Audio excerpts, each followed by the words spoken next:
Welcome to Taking the Myth, your topical discussion show. I'm Stephen Knight, and joining me is Iram of House Ramzan. Iram, how the F are you?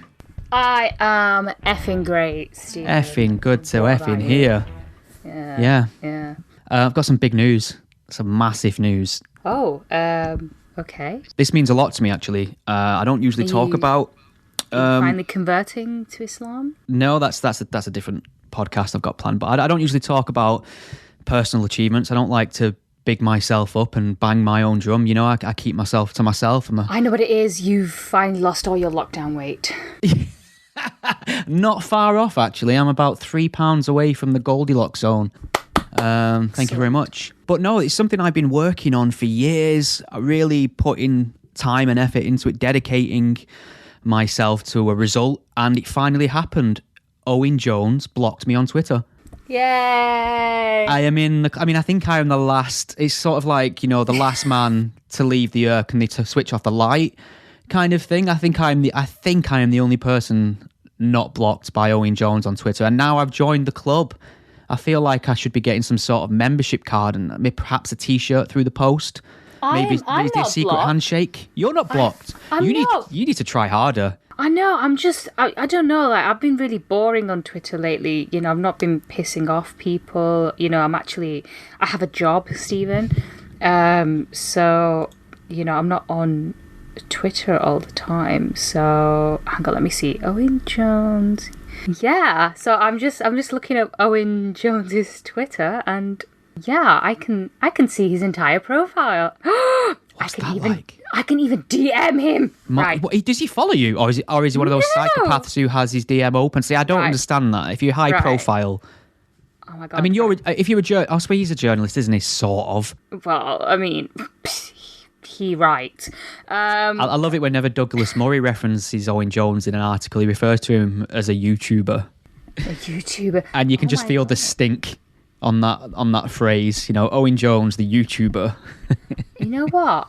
Shall I send him a DM? Right. Dear Owen, please can you block me? Love, Iram. Beautiful. We'll see how that proceeds throughout the rest of the episode.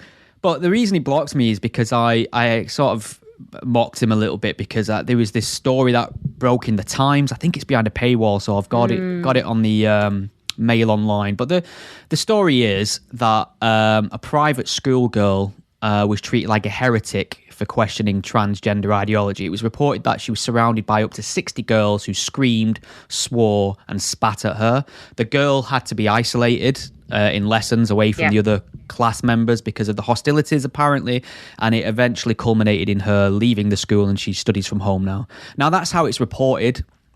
I don't know if the details. It sounds like something that could happen, but obviously Owen Jones wanted to speak to any of the 60 girls to get their side of the story on record. It made me laugh. But it is a case of, like, it is just a tribal thing, isn't it, of anything related to transgender ideology now. The mainstream automatically has to side with anything that feels like it goes in the pro-trans rights column, no matter what it is. And I say trans rights, obviously everyone's for trans rights. I don't think I've met anyone who isn't, but that's how it's termed, isn't it? That's how gender ideology kind of floats under the guise of trans rights. So basically, these girls, I mean, let's go into this a little bit. These, you know, girls, and there are about 60 of them at least, they shouted, screamed, and spat at her, right? Mm-hmm. She then had to be isolated and for her own safety, can point out here. And obviously they accused her of transphobia, and then the school sort of cowered and then, you know, took the side of the girls. So, you know, naturally when you hear something like that, your sympathy lies with the girl who was, you know, spat at, because, you know, that is quite disgusting and horrible, quite scary as well for this young girl. And then Owen Jones decides, oh, you know, what we really need here is some balance. You know, I really think... But what did she say? What was she wearing? we really need to hear the side of these 60 bullies. These 60 defenders of trans right. What exactly happened here? I mean, something must have happened for them to spit at her. I mean, people don't just spit for no reason, right? Honestly, like every time I see someone spit, I just feel so repulsed. It's vicious, isn't it? It's almost in many, like, I'd rather somebody hit me in the face. There's something viscerally horrible about being spat at or spitting at people. It is an ultimate display of disgust towards somebody, isn't it? It is rank. But yeah, anyway, Owen Jones decided that he really needed to hear the side of the bullies for a change, because, who will speak for the bullies, Stephen? So anywho, that all, manifested itself on Twitter. And then what did you do? I can't even remember. I was like, it was a very, I think it was, I was definitely mocking him. I quote tweeted his call for this, and I think it was like, wants to get the other side of the other 60 girls, and I put like a laughing emoji, and that was it. It was just like polite mockery. Okay. I mean, he gets worse things to say said to him. That is but, what a snowflake. Fair enough. He's, I don't mind. Like, I block people just for being annoying. If I don't like the profile picture sometimes, I'm like, forget it. Sometimes if somebody follows me and their account was created like 2 minutes ago, I'm like, no. We end up talking a lot about transgenderism and gender ideology on the podcast now, and I think it's one of them things that really is just one of those litmus tests at the minute about where we are in terms of free expression. That's when someone is a complete dickhead, and there's just no reasoning with them if they insist that biology is just, it's not real and it's all flat earthism, isn't it? Yeah, it's like being a flat earther. It's like being a creationist. I see no distinction in any of these things. It's like it's astrology. It's crazy. So I know. I mean, like we always. The thing is, I've seen comments under stories where people say, "Oh, but this isn't a real life issue. This is all just online. This might be just in a few classrooms." But as you know from your experience, not that long ago, actually, it is happening in the real world as well, isn't it? Well, here's the problem. So, I mean, I get it. So the progressive mindset sometimes is if they sometimes pretend certain things are true because they think that would improve the world somewhat. So if we sort of pretend that gender differences are cultural and they're learned rather than innate or part, or product of your biology, that helps weed out misogyny. And there's this idea on the progressive left that there is nothing more to investigate other than the fact that a transgender person is just a person trapped in the wrong body. That's it. And that doesn't pass the first inch of scrutiny that comes towards it, either logically or from a scientific perspective or looking at peer-reviewed data. That's just a silly premise. So we need to sort of figure out what is going on, to what extent, and what's best done about it. Them are the things. And I'm a big believer that the truth will set you free. Nobody was ever oppressed because of the truth. If you look at, from the Holocaust to the slave trade, it was all lies that put them people in that horrible position. Lies about one race of people being superior to the other. Christianity was invoked a lot in the slave trade as well. So I think once we learn what the fact of the matter is from a scientific perspective, we're in a better place to help people, especially young girls and boys who seem to be the ones most affected from sort of gender dysphoria and being fast-tracked down the position of medicalisation and surgery. Well, you know this, I know this, but apparently that makes me a transphobic bigot. But what also I would like to raise here, and not many people have really said this, but the girl in question at that school, the Times didn't name the girl, they didn't name the school. But what's interesting is that there was a baroness who visited the school, and she gave a talk about all of this, and the girl, stood up and disagreed with her about it. And it was supposed to be a friendly dispute. She wasn't rude, and afterwards she apparently went up to her and said, "Look, I'm sorry if I got rude, but I just wanted to say it was really good to talk about these kind of issues." And first of all, well done to her. Most teenagers are absolute shit. on this one, and managed to conduct herself really well and was, quite polite and respectful. But also, no one's naming the Baroness, and I really think someone needs to do that. Who the hell is this Baroness who's going around and spouting a load of nonsense in schools and to a bunch of school children as well? I mean, she's not even commented on this issue at all. Why? Yeah, it's a tricky area, and I don't want to be hypocritical about it, because I remember it's not an issue for me teaching young adults or kids to an extent. There are differences in the world, and they're fine. I mean, we've spoke about this in the context of the Birmingham school that was teaching about same-sex household.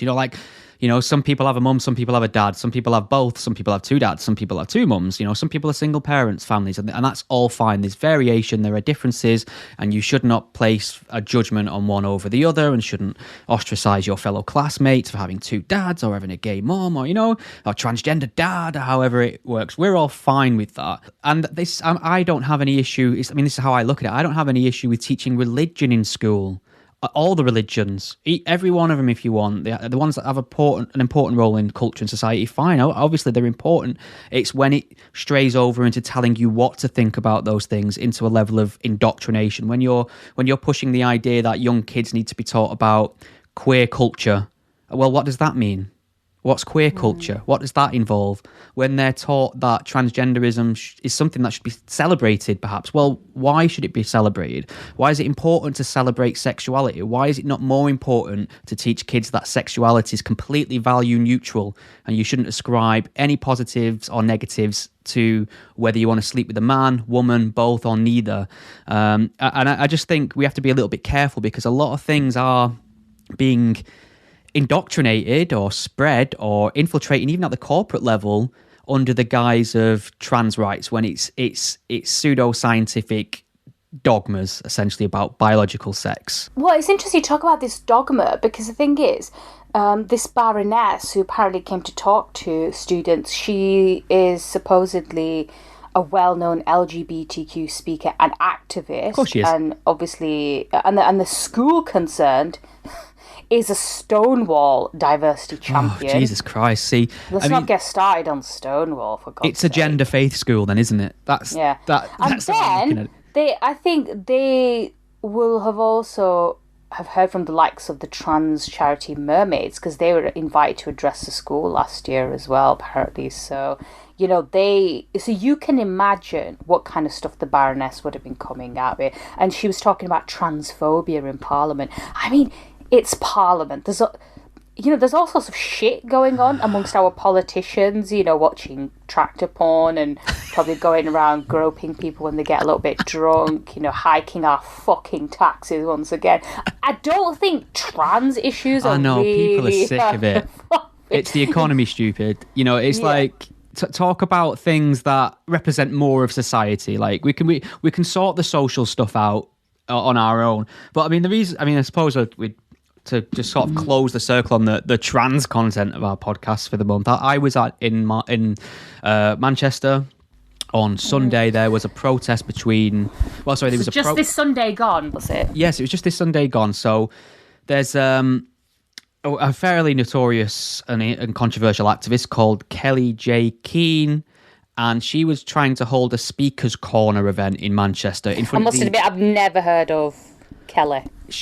I didn't think I've seen her around, but she was the one who got in trouble a while back for paying for a big billboard that just said woman. They had the definition adult, human, female. Okay, well done, Kelly. Now, what she's doing is interesting, and this is so...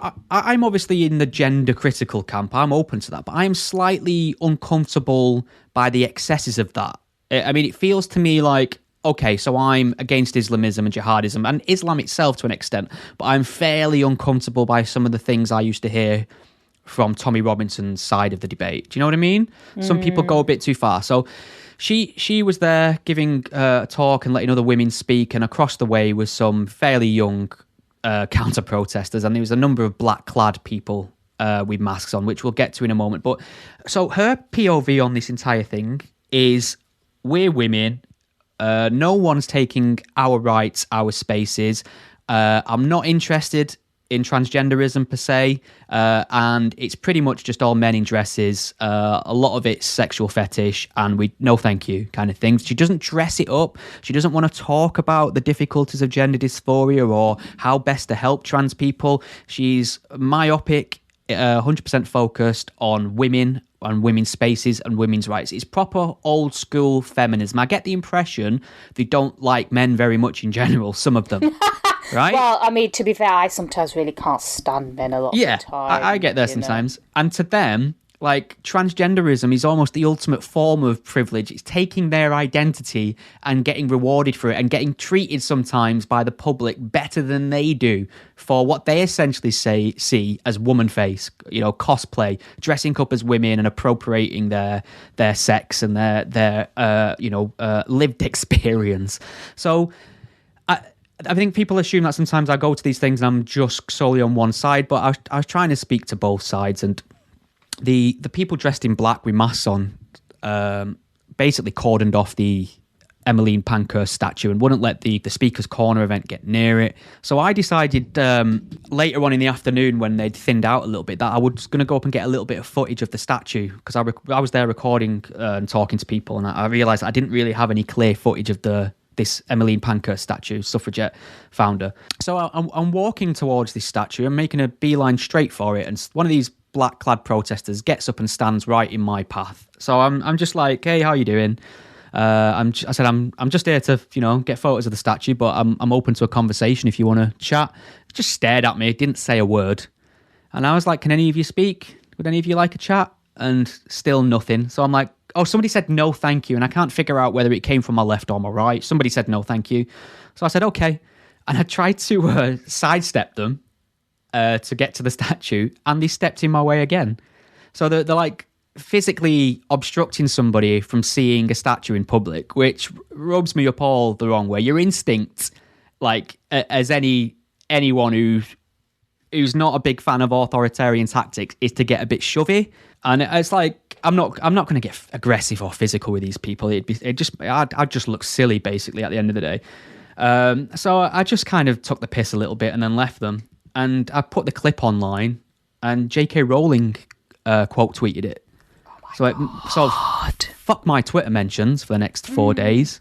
Yeah, you know what? You've won. You have won in life. I've got blocked by Owen Jones on one hand, but retweeted by she who cannot be named on the other. So then that happened, and then I got a death threat, which is... I'm sorry about that. I was just... which is always pleasant. But it feels to me like, when we say this every time, like the tide is turning a bit. There's something very direct and appealing about the message of, we're women, they're men, that's how it is, and we're taking no shit. Apart from trying to debate what transgenderism is, to what extent it's genuine, to what extent it's not, how much of a impact it should play. They are just like, leave the kids alone, leave women's spaces alone, don't fuck with us kind of attitude. And it has utility. I'm just not sure it's for me, but it's not about me, is it? I'm there to document and record and report. Yeah, it's not all about you, just Stephen. Mostly about me. Fuck's sake. It's also about me as well. God. But no, I think, when you talk about the tide is turning, I think, we have sort of suggested that a couple of times on this podcast, haven't we? That, with so many instances of trans women in sports, for example, and more people started speaking out, more and more women started asserting themselves now. And yeah, I think you're going to continue to get this, and hopefully that means all this bullshit can just stop. Or it probably won't. I have to say, and I don't necessarily want this to be true, but it's just an observation that when I spend years kicking chunks out of Islamism and Islam in general, I get some very unpleasant backlash and responses, but it's a whole new level when you poke the gender goblins. When you start talking about biological reality in the direction of declarations about transgenderism, the pronoun mafia come out in force and they're organised. Oh God, yeah, You know, it's just a sea of personality disorder and viciousness and uncharitable attacks. I feel sorry for because I'm not going to be intimidated by a death threat, but I feel sorry for people who might look at that and get a bit worried and sort of think, oh, I might keep my mouth shut now. Yeah, it is like a pseudo religion. Yeah. Now, well, I blasphemed. Yeah. Well, good. We need more blasphemy. Yeah.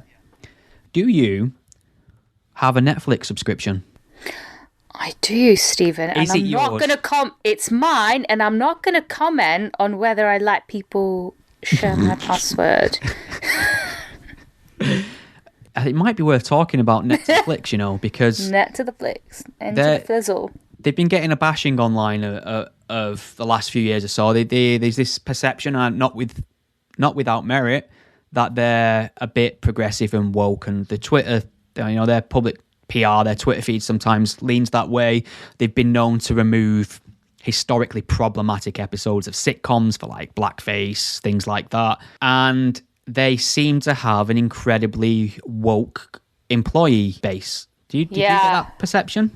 Well, yeah, just a wee bit. You know, I remember the row over Dave Chappelle and all these Netflix. I keep calling netfuckers.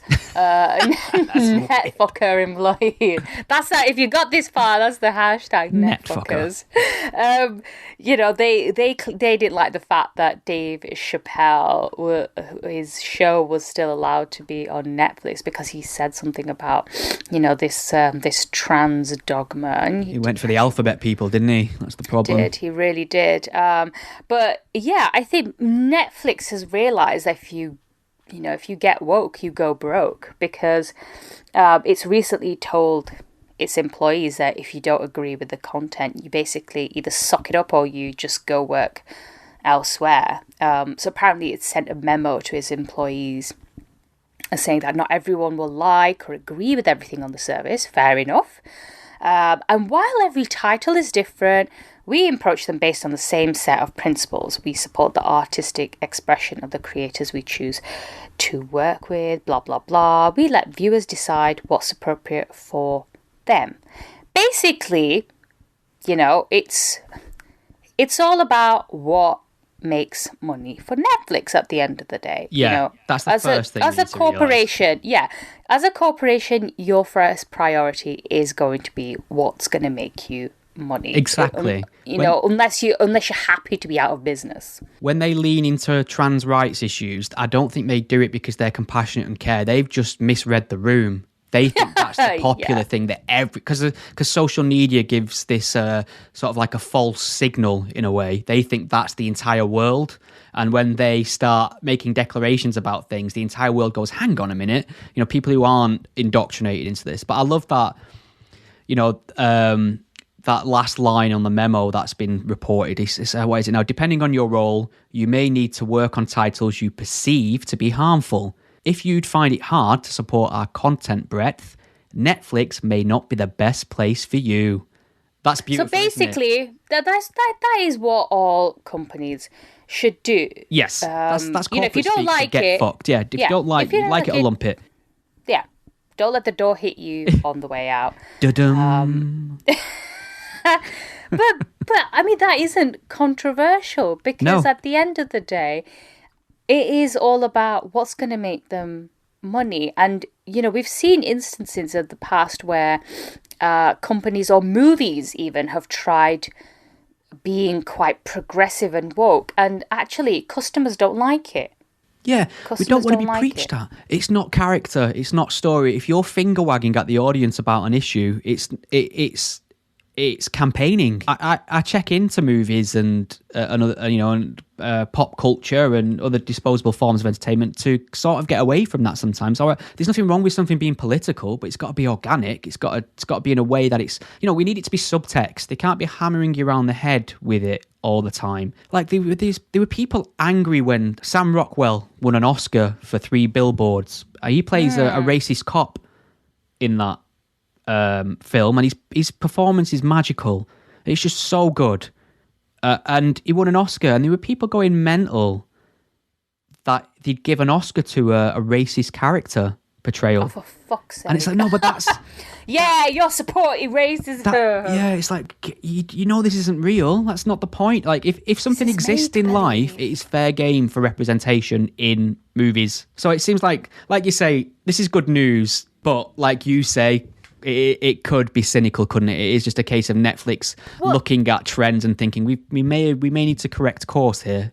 But don't forget, I think maybe this coincides as well with the fact that Netflix lost, I think, was it 200,000 subscribers in the last quarter?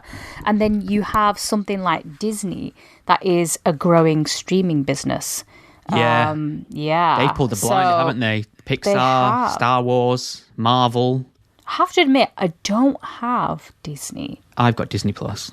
I don't have it. I'm there thinking, should I get it? Is it worth it? I don't know. Already have Netflix. Well, there is another have Prime bit of conjecture going round, which may have some validity to it, but our favourite British comedian, Ricky Gervais, is releasing his stand-up Supernature on the streaming platform next week, a Tuesday, I believe. I can't wait. I went to see it in person. On Disney or Netflix? Netflix, sorry. So okay, see, I don't need to get Disney now. There you go. But the timing of this memo, people have been saying, actually, it's Netflix kind of preparing the ground for what's coming next week when Ricky Gervais's special's been released. Because I went to see it live, and the man pulls no punches, and there is a lot of jokes about gender stereotypes, obviously done with Gervais's ultra-aware irony. There's a lot of joke about perceptions of gender ideology and men becoming women and the validity of that. It's all there, and he does take it to levels that he hasn't before. And it's not, it's Gervais. He's too smart to be a bigot. Do you know what I mean? He's looking at how it pertains to truth, fact, fiction, society. He's the master of sometimes saying the wrong thing. Stephen, he already follows you. You don't need to kiss ass anymore. But, okay, he don't follow me, so I need to kiss a bit more. But I know how this is going to get reported. Like when it arrives, it's going to be like Ricky Gervais tells transphobic jokes, and it's like, no, you've not understood what's being said. You don't care to understand. You just know you're going to create a little mini controversy. And people can't take a joke. Yeah. I mean, really, people can't take a joke anymore. I mean, people decide what's more offensive than not. I mean, do you remember the Jimmy Carr controversy? And you made a joke about, the gypsies. Are we even allowed to say gypsies? The travelling folk. Sorry, the travelling community. Yeah. And he made, I'm sure he made some like other really crass comments about, I don't know, rape or whatever, and really sexist or misogynist jokes. But the one thing that got pulled up was the one about gypsies. And the thing is, the content was released involving that joke possibly months or weeks before it got. It's because some dickhead put it on TikTok. Because nowadays young people don't watch anything unless it's on fucking TikTok, and it's about 30 seconds long because that's their attention span. Yeah, that's it. Well, that's how long they can bloody concentrate. About 30 fucking seconds, and then that played on TikTok, and oh my god, oh look, this is out there. It's been out forever. So yeah. Whatever. So we'll look forward to that next Tuesday. I'm going to have a little watch party with it, I think. I can't wait to see what was left in. Ricky strikes me as a man that gets final cut on all his content, so I can't imagine Netflix pressuring him to release anything. So we shall see, but I'm really looking forward to it. I think, honestly, comedians, for me, really are a big deal when it comes to issues such as this, issues of free expression or dogmas or cults and religions. Them deconstructing these things with humour is so fucking powerful. I think that's precisely why people want them silenced. That's precisely why there was such a reaction to Dave Chappelle, because he hit the nail on the head and he was fucking funny with it. That is so powerful. If you can make a point really well and be funny. And be funny. Wow, that is like a magic spell in the war of ideas. So look forward to that, Iram. Clear your calendars. Right, let's spin the wheel on the topics. It's all bad. It's all downhill from here now. We've got. It really is. I mean, we need to talk about the white supremacist terror attack in America. Really. Good lord. And it's difficult to know what to say because it's so clear. It's so clear cut in terms of what happened, why it happened, who did it. The motivating ideology, who was targeted, why they were targeted. It is just this is a young man. I think he was 18. He's 18, and I think 11 of the 13 people he shot were black. It's called Peyton Gendron. Like, American names are so strange to me sometimes. Surprising he wasn't called Randy. So this is the thing. This isn't like some guy who's just flipped his top, had enough and gone on a shooting spree and targeted people randomly. I mean, similar to how the Plymouth shooter did in the UK. Obviously, a lot less people killed, but they ascribed that to an ideology, tried to make it a terror attack, which it clearly wasn't. This is somebody who's meticulously planned. He's scouted out the areas first. He's looked for a predominantly black zip code, postcode area for us in the UK, and he's gone and shot this place up when he knew it would be at its busiest. So he's looking to maximise victims that are black. Black people were killed that day just for shopping and being black. And he actually drove 200 miles from his home. It's insane. I think he had that guy, do you remember that guy from Blackburn who went all the way to America to shoot, to hold hostage bunch of Jewish. Oh yeah, and then rang his mate. The phone call was very insane. Four lions. Yeah. What are you doing, mate? just like holding hostages, innit? Yeah. Fuck me. So I mean, I've not heard what this guy has had to say for himself. He's pleaded not guilty. We'll see how that goes. Of course he. He released a 180-page manifesto. His chief concerns were the erosion of white identity. He feels like there's this great replacement thing was trending, this idea that there's some global conspiracy to replace white people in their native countries, quote unquote. These are the conspiracy theories and rabbit holes you can go down on like 4chan and various areas of the internet. This is obviously a very online individual. He had the N-word scrawled on his gun, apparently. He'd celebrated the New Zealand mosque attack terrorist. Fucking cunt. I mean, he's just vile. He's cunt. A massive knobhead. Yeah, unambiguous white supremacist cunt. So it's a nightmare from every angle you look at it. He's in custody, so at least justice will be served. I'm not a fan of the death penalty. I think if you can take people alive, you should. There's that age-old debate raging again online about, well, it's funny how all the white suspects get taken alive and here's a black suspect that didn't. And it's like, well, you sort of put your hands up and comply. 9 times out of 10, you're doing the remainder of your journey in the back of a police car. If you try and grab a police officer's gun, taser, run, raise a weapon, etc., you will get shot. You will get shot. You will. I'm not saying it takes much to get shot by police in America. No, they are very trigger happy and being. There are various ways you can reduce the probability of that. So I don't think I'm not convinced there's a double standard there, but people will disagree, and I'm happy for them to be wrong. So, I mean, what I find interesting though is how something like this happens in America, and obviously, they have got huge issues with racism in many parts of the country. We can't really deny that. I mean, this is a country that had fucking slavery. Yeah. Within its own borders. At least the British had the decency not to have it in their own country. And many of them campaigned to end it.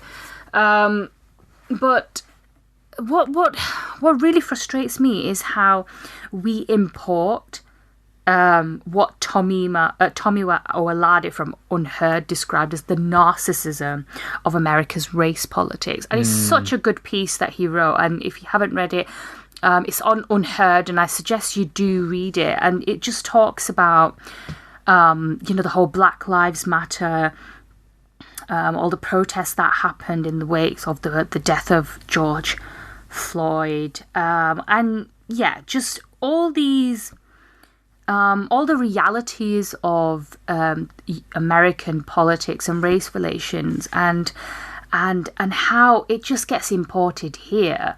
People go on protests and talking about how it's racist to hear in America and fuck the feds and the police, and you're thinking, hands up, don't shoot. to British Yeah, police. exactly. Sorry, when has that ever happened here? The realities of black people here or any other ethnic minorities, they can be quite complex. And what these people do is, quite pun intended, they make it all black and white. And they talk about the black voice. And what the fuck is that? Who is that? What is the black voice? Excuse me, black people. Take me to your leader so I can understand what you all think. It makes no sense to me. The story of black people in America is not the story of black people in the UK, and you can't swap one out for the other and impose all your dogmas and American-centric hang-ups on Europeans like we couldn't do it in reverse. And many of the things that are being pushed under the guise of helping African Americans, many African Americans don't agree with. And the fact that we call them African Americans in the first place instead of just Americans is stupid to me. There's a lot of people getting. Have you noticed that the race-obsessed guardians of the minorities are almost always middle-class white people?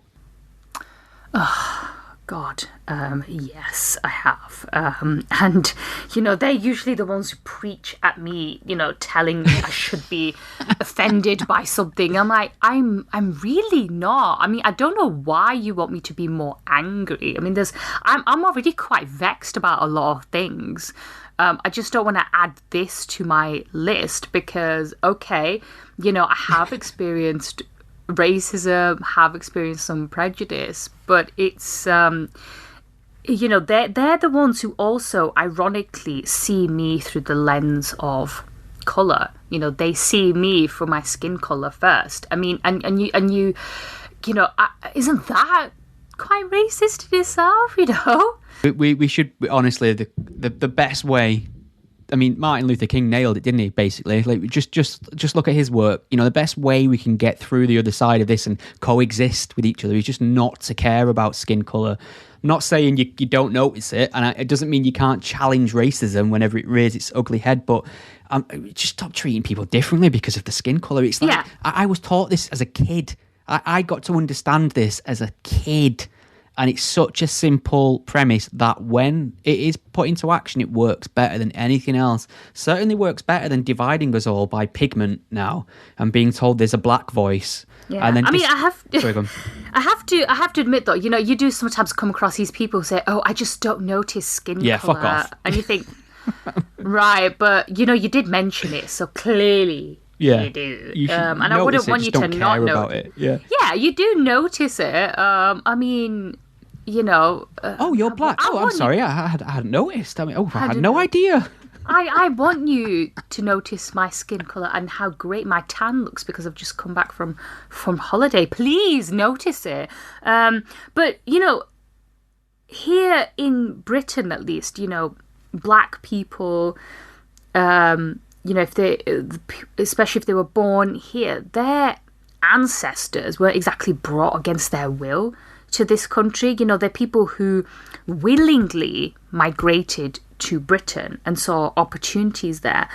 So, you can't really compare black people's lives in Britain to those of their American counterparts because that's a whole different friggin' history there altogether. I mean, people were brought there as slaves and were systematically discriminated against. So, there is a huge difference, and I just don't understand this need to import everything from America. I mean, we've said it before, isn't it? America sneezes and we catch a cold here, and there's just no need to do that. And race relations, it shouldn't have to be pointed out, but race relations aren't the same throughout the world. Some countries are better, some countries are definitely worse, and most people I know and have spoken to have always said that, whenever they've travelled, whether they're of Asian background or they're black, they definitely find that it's much better here in this country. I mean, I'm not saying it's perfect. No, but obviously. Then... But nowhere is. Yeah, I mean, with Utopia, this entirely, beautiful, frictionless, non-tribal, free utopia, it doesn't exist. It's a figment of your imagination. So what's the best next deal, basically? But, I mean, should we be concerned about white supremacy on the rise? I mean, this is the problem I have. People talk about white supremacy every minute of the day. Everything's white supremacist. And they're obsessed. That people are deranged by the idea that we're... America's a white supremacist nation and black people are just constantly living under fear of getting lynched, which isn't... People like me push back and say, white supremacy is a thing. There are white supremacist extremists, there are Nazis, but it's a minority and these kind of things are rare. And then we have an attack of this scale, of this importance. And then all those other people say, see, the thing I've been banging on about every minute of every day happened once. And now that vindicates everything I've seen. And it doesn't surprise me that these things happen in a country. So, I mean, this is what happens when you live. This is also one of the benefits of living in a liberal democracy is that you can constantly call out your leaders. You can have these debates. You can openly say, "Oh yeah, it's fucking shit living here," and no one's going to arrest you for it. Yeah. And liberal democracies and countries like Britain or the US committing penance. You had, I remember in the wake of BLM, you had the supreme leader of Iran, Ali Khamenei. He said that dark-skinned people face the prospect of being killed within minutes whenever they walk down the streets of America.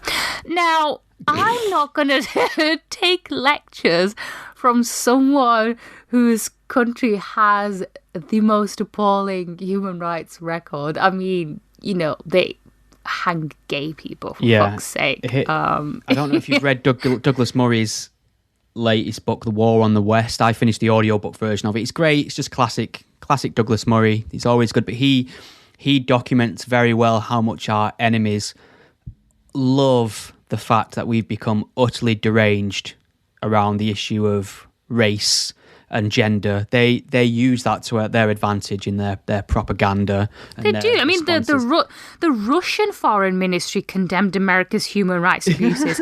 Russian. I mean, you can't make this shit up. Yeah. It's just, this is just hilarious. I mean, it really is. We've this and like so.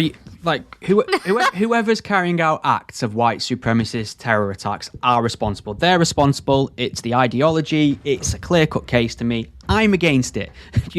First of all, not a big fan of meaningless, unprovoked murder. Not a fan of that. Secondly, identity politics. Not a fan of it. You know what one of the worst versions of identity politics is? White supremacy.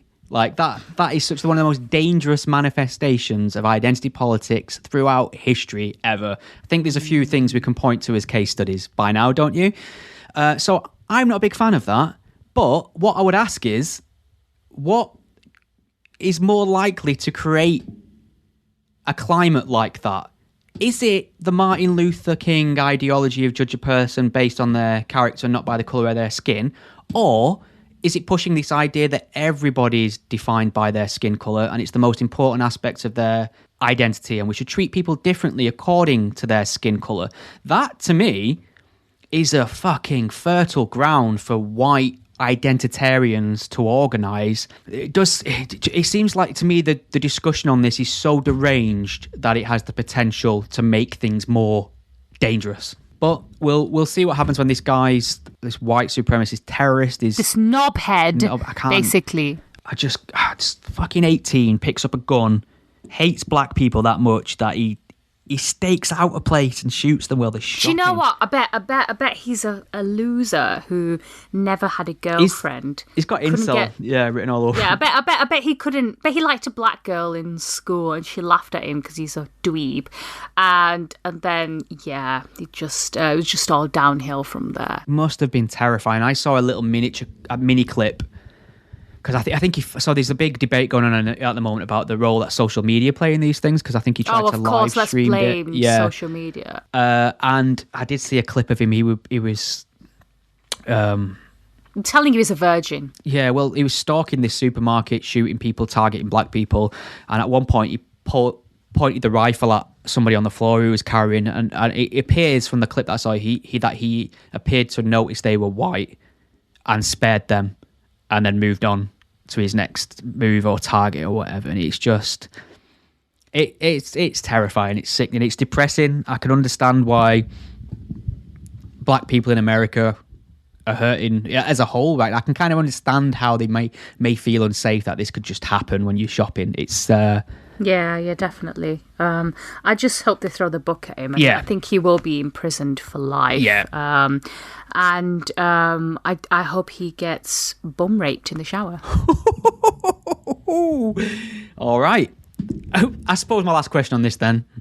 What are your thoughts on publishing the manifestos of mass killers? To me, from an academic perspective, I think it's important. I'm also a big fan of knowing exactly why people do things that they're doing, because I feel like the more knowledge we have, the easier it is to recognise it, combat it, and have an open discussion. But the flip side of the coin will say, well, you're just promoting this person's message. You're doing what he wants, essentially. You're getting his word out there. Yeah, I think that's the problem, isn't it? When you've got somebody like this, you don't really want to be amplifying their voice. And also, a lot of these narcissists, if that's what he is, they thrive on that. They love the attention, and I'd rather deprive them of the attention. Yeah, I wouldn't want to completely censor something either, because somebody. I mean, if you do that, it'll just drive it underground. Exactly, and it makes me recall, what's he called? Omar Mateen. Pulse nightclub shooting. Oh yeah, in Florida. Wasn't it? So he rang up and declared his allegiance. He rang the police at the time, either before or after the shooting, declared his allegiance to the Caliph and al-Baghdadi and ISIS.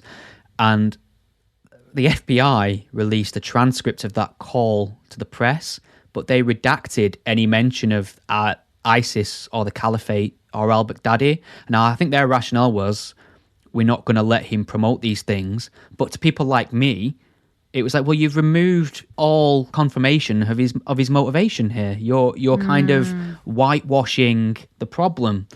So there is that line between promoting someone's message and spelling that message out so we all have a better understanding of it. I don't know where I am on it. I still feel like we're looking for perfect solutions to imperfect problems, and I think I'd always err on the side of, if people want access to it, they should be able to get access to it. Yeah, you're right. I think sometimes there's just no easy answer to it, and I'd rather people thought about this carefully rather than jumping into a decision.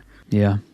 Have we got time to mention anything else? That's the question. We can talk about the Taliban, more cheery stuff. Yeah, favourite subject, Taliban. Yeah, you are a resident Taliban expert. What are you trying to say?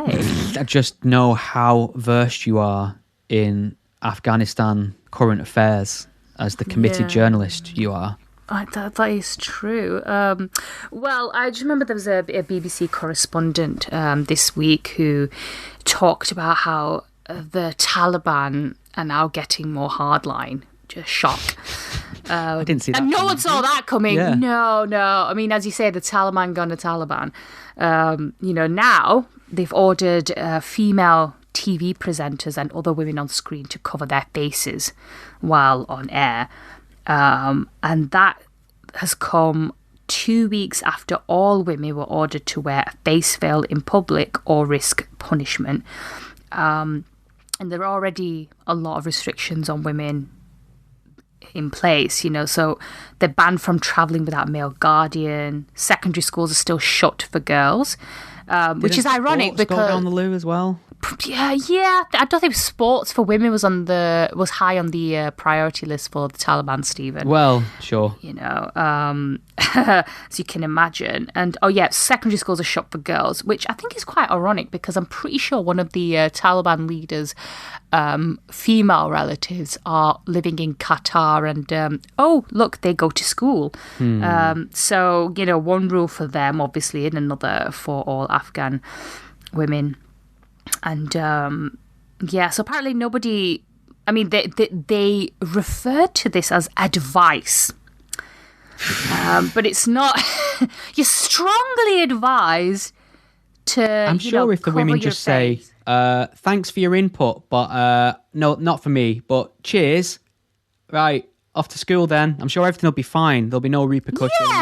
Yeah, I'm sure it will be okay. Yeah. I mean, who the fuck is surprised by any of this? I mean, you know, when they were at first in the power in the 90s, you know, they forced women to wear the burqa in public.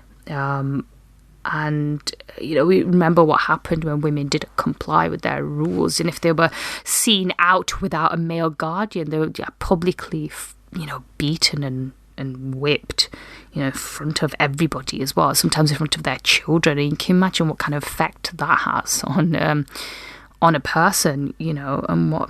I mean, imagine you're a child and you see your mum whipped by some fucking dickhead on the street. But yeah, anyway, it's not surprising, and it is quite, you know, it is an absolute tragedy, but it's not a surprise. And what really pisses me off the most is when you have people here in the West talking about women's rights and, oh, it's just so dangerous to be a woman here. And you think, really? Really, Catherine, is it really that difficult being a woman here in, you know, Stoke-on-Trent? You know, no one's telling you to wear a burqa when you go out in the street. No one's forcing you to not work. I mean, a lot of these women have lost the men in their lives. Some of them have either died or they've gone abroad, and they're just their sole breadwinners.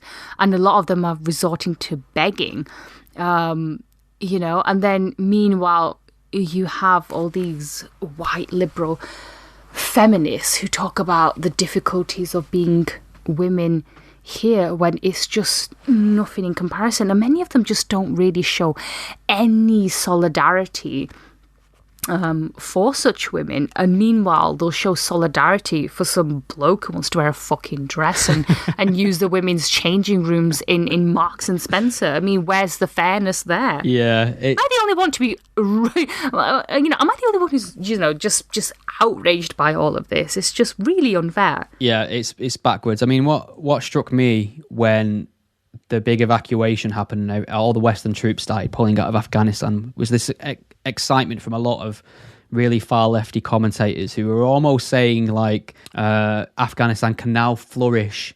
You know, there were commentators who were saying, don't be so hasty to judge the Taliban.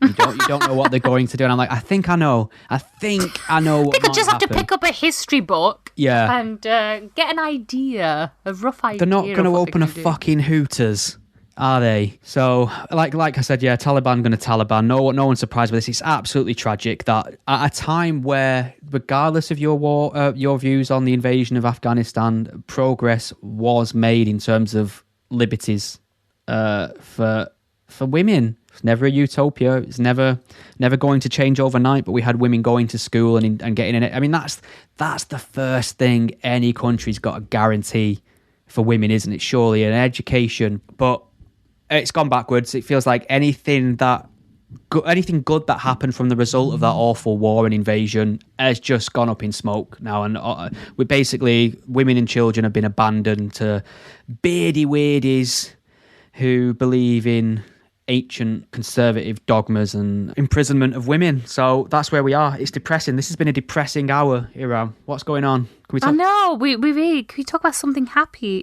War in Ukraine, abortion in America. Oh, Jesus Christ, yeah. We've still got all that to get to one day. I mean, fuck me. Unless you've got anything else to add about the Taliban.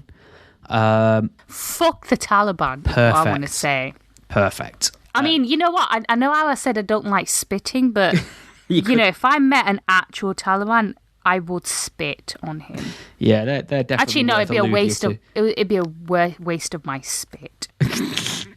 All right, so I mean, there might be some good news in the pipeline. It might just be police trying to play a PR blind here, but this brings me on to another story. It ties heavily into things we've spoke about for years, and it's a uniquely UK problem in the free world, that is, in the sense that the police do tend to overreach when it comes to comments made online. Yeah, just we have hate speech laws, and people are frequently fined or convicted, summoned down the station for an interview. So this is from The Guardian, and this is music to my ears. New UK police chief are not thought police. So Andy Cook who took over as the police chief last month. Such an English name. Andy Cook. None of that. Andy Cook. None of this Randy or Payton nonsense. Andy Cook. Simple. We all know. We know who Andy Cook is. You don't even have to see Andy Cook. We know who Andy Cook is. I went to school with Andy Cook. Of course you did. You know? Not this one, obviously, but you never know. I did know an Andy Cook at school. Well, he said Chief Constable should avoid politics with a small p and remember there is a clear distinction between what is and is not crime. We are not the thought police. We follow legislation and we follow the law. Simple as that. Policing is busy enough dealing with the serious offences that are going on. Busy enough trying to keep people safe. So it seems like he's realised that the public want the police to catch criminals. So they want the police to police. Police. They want the popo to popo. But this is. I mean, it's good that he said that. I mean, I was reading the other day that according to Home Office figures, only 6% of all crimes resulted in a charge last year. For sexual offences, it was 3%. Jesus. And 5% of burglaries were solved. Meanwhile, between 2014 and 2019, over 120,000 non-crime hate incidents were recorded by the police. You see, this mental. So I'm someone, just to put my cards on the table, I broadly support the British police. I think they're amongst the best in the world. I think it's a very difficult job, and I think the overwhelming majority of them want to do a good job. There are bad apples, obviously, but I have no time for the police force knocking on doors for haikus about women in dresses or Islamophobia, you know what I mean, or misgender, joking about blowing things up, teaching your dog to do a Nazi salute, for example, burning cardboard mock-ups in your garden, perhaps tweeting Snoop Dogg lyrics with the N-word and getting a conviction, which actually happened to a young girl in the UK. What? Oh, why do I not remember this story? It's either Instagram, let me find it for you, because... you just make this up, Stephen? It's that insane. It sounds like I did. Conviction for rap lyrics UK. What do you got? Okay, there it is. This is from the BBC. I'm going back as far as April. You're like, shit, I didn't make this up. I didn't make it up. So this is from the BBC, April 2018. Woman guilty of racist snapdog rap lyrics Instagram post. Snapdog. Have they Snapdog? Have they misspelled Snoop Dogg, or is there a Snapdog? God. See, is there a rapper called Snapdog? Oh my God! Imagine if there is. Hang on, Snapdog. Well. Oh my God! There is a rapper called Snapdog. There she is. I thought it was Snoop Dogg. I've lazily misread that. But Snapdog. So she on Instagram just quoted lyrics from one of his songs, and oh my God! Detroit rapper Snapdog. Yeah. So he is real. It had the N-word in the lyric. She was given an 8-week community order, placed on an 8-week curfew, and told to pay £500 and an £85 victim surcharge. Oh my God. This is a 19-year-old girl from Liverpool who tweeted some rap lyrics. Sorry, Instagrammed some rap lyrics. Oh my dog. Is that a valuable use of police time and taxpayer money? I don't think so. Do you? Oh my God. Sorry. So, I just can't. So that's the kind of shit we need to get away from. That the police just, they should say, you sort out the speech stuff. If anyone's outside your house threatening you, give us a call. But these burglaries, rapes, these thefts, these violent crime, these other things we need to pay attention to for the moment. Thank you. You know what you should do next time? Like if anyone ever burgles your house, don't call the police and say, someone's just burgled my house, right? Because they won't fucking come to your house, right? Just tell them, you know what, there's someone outside who's misgendered me. They'll be right there in a shot. They'll jump straight into that rainbow mobile. Helicopters swarming overhead. You tell them that someone's outside singing offensive rap lyrics, or, someone has just misgendered you. Oh my God. So yeah, that's, I mean, obviously it might just be populist rhetoric from a new incoming constable who wants to make a splash. We'll see how that translates into policing. The proof is in the pudding. Exactly. Stephen. Exactly. Did we get any questions? I don't think we did, because Numpty had it here. Didn't tweet out a call for questions. You are useless. I am useless. We did have. Okay, have you considered hosting a film review program? Have you seen any new films? And someone's tweeted a clip on BBC and is asking, I don't know anyone who's seen RoboCop and hasn't loved it, and she's saying, "Oh, I've not seen it." Wow. Right, just for the record, I have seen RoboCop now. It was alright. It was a very 80s movie. It's a wonderful movie. Have you considered hosting a film review program? Yeah, we really should do that. And I think we should invite Michael Owen. Michael Owen to give his input. Us to do or that. educate him about that. To be honest, films are one of my key interests in life. If I didn't get caught up in this sort of stuff, I probably would. What did I watch recently? What did I watch? The last movie I went to watch in cinema, and I know it's naff, but I don't care, was the J-Lo movie, Marry Me. Good Lord. It was the most chick flick movie. It was a bit naff. It was just an excuse for J-Lo to show off her toned body. She looks very good, doesn't she? She does look good, considering she's about 51, 52. But, when you're a celebrity and you have millions in the bank and you can afford... little, to be fair. Yeah, now she has a lot.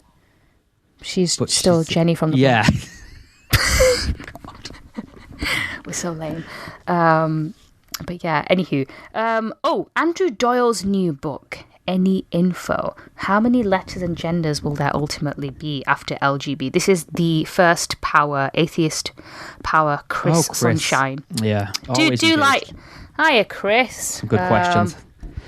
So Andrew Doyle's new book. Have you had any access? I know to he's that? writing it, and I know that I'll speak to him about it when it's out. I've not spoke to Andrew at the moment. Luckily, I mean, no, you've not spoken to Andy. He's blown up really in terms of people paying attention to him, which was always going to happen. His writing is superb. His commentary is brilliant. He always comes from it from a sort of. He's got like a logical teacher's hat on when he discusses things. He's a comedian as well. Ties back into this thing we were saying right at the start, that if you can make a good point with comedy, you are fucking magic. And he's definitely up there. So he's got his own show on GB News, hasn't he?